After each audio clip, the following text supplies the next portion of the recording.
back to my channel. Hope you're all doing well out there. And today we're going to do a remake of The Stepfather. But before we get into this remake, do me a favor, like, comment, and subscribe. Join me here. I greatly would appreciate that. Also, as always, a shameless plug for my TeePublic store. I'll leave a link for that in the description box below. And I have never seen this remake. I had never seen part 3 either. That was a first-time watch. This is a first-time watch as well. When this got released in 2009, I really had no interest in it. It was PG-13. And, you know, I was like, I've always liked the originals. I was like, I'm not interested in it. But I finally watched it. It's on Tubi. Yet again, all of the Stepfather movies are on Tubi. 1, 2, and 3, and the remake are on there. So if you're interested in watching them or rewatching them and you don't own them, you can watch them for free. Tubi never changed. We love you, Tubi. Now, the Stepfather remake came out October 16th of 2009. It was actually a Halloween release, which I think was probably a mistake for them. It's rated PG-13, which is one of my problems with this film, and an hour and 41 minutes long. It's another problem with this film, and a budget of $20 million, which is a healthy budget. And upon release, it made 29 in America and 31 worldwide. So it wasn't a huge hit. It made a little bit of money, depending on how much they spent on the marketing. To direct this film, Nelson McCormick directed this film. He was just coming off of the Prom Night remake from 2008, which is another film I've reviewed in the past. It's not a very good remake. I think I give it a 5 out of 10. It's very suspenseless, kind of boring. It competently made, but not the greatest thing ever. So I'm not big on the Prom Night remake, but this one, instead of Terry O'Quinn, we have Dylan Walsh playing David Harris, or the stepfather in this film. We got Celia Ward playing Susan, and she has 2 boys. One's older, a high school kid, and one's a younger kid, boy, and a daughter. And Amber Heard's in this film as well as her son's girlfriend. This film pretty much starts off just like the original film. We see Dylan Walsh's character, our stepfather character, in the bathroom. He changed his contacts, just changed his eye color, which is kind of a stupid plot point because you can't wear those contacts all the time. So your eyes, whoever you're with is going to notice your eye color changes, but it's a minor complaint. And he kind of does the same thing that Terry O'Quinn does. He gets dressed, he goes downstairs. We see the bodies are revealed. He kind of makes himself some toast, some coffee, and nonchalantly walks out the front door, gets in the car, and takes off. It's right out of the original movie, just updated. It's not as impactful, this version of it, though.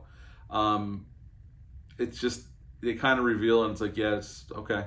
There's a bunch of dead bodies laying on the floor, kids and a wife that he married. But so it doesn't work quite as well as the original scene in the original film. And he moves to a new community, and he meets Celia Ward's character, and they strike up a relationship, get engaged, and then he gets a job. Her sister gets him a job as a real estate agent, just like the first film. Although in the first film, we don't see her sister, but in this film, her sister is present, gets him a job. And they get married, and pretty soon people start getting killed that are on to David. And we know how this goes. The son is suspicious, just like the daughter in the original film, Joel Sholin's character. And we end with a cat and mouse game in the house, and they dispose of the stepfather. This version, he does get away, and we see him right at the end working at a hardware store, and he starts chatting up another single mother with a son, and that is pretty much the stepfather. So what to like about this one? Well, I think the cast is fine. Dylan Walsh, while nowhere near giving as good of a performance as Terry O'Quinn, and obviously you don't want him doing the same, he's fine. Although you can't help but compare him to Terry O'Quinn, especially watching these in such quick succession as I've been doing. So, he's fine. He's a capable actor, but he doesn't hold a candle to Terry O'Quinn's version of this character. Celia Ward is good here. She's always been good. I've always liked her as an actress, and she's good here. And the kids are fine. The cast is fine. The cast is not the problem here. They do switch some things up.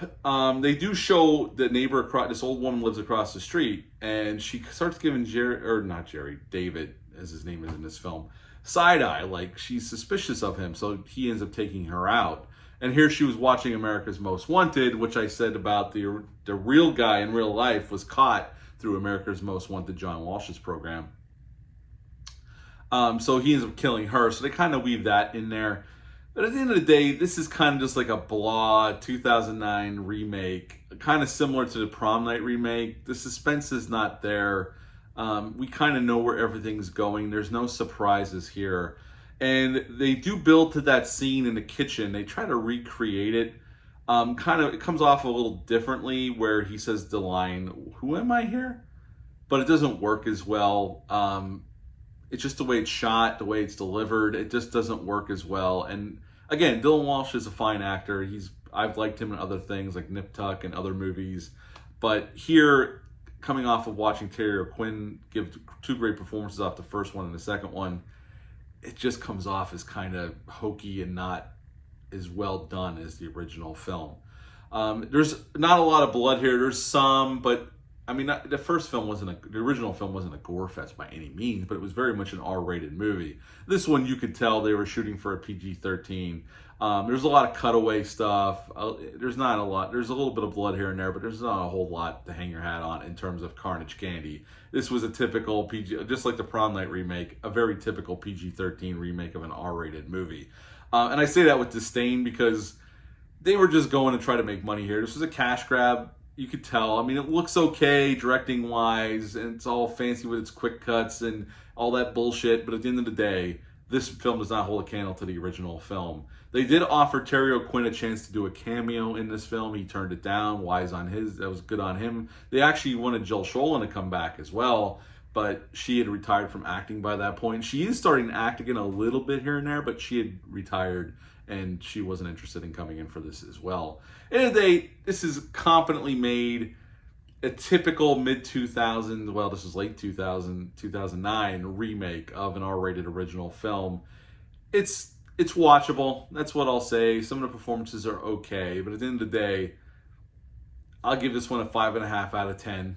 5.5 out of 10 for The Stepfather 2009. Have you ever seen this remake? Leave a comment down below. Let me know. Hit the thumbs up. Hit the subscribe button. Share this video. I greatly would appreciate that. That is it for the Stepfather franchise. I am going to do a ranking video for this franchise. Since we went through them all, might as well rank them. I like doing ranking videos, and you all out there seem to like ranking videos as well. So we're going to rank this franchise. But until next time, bye.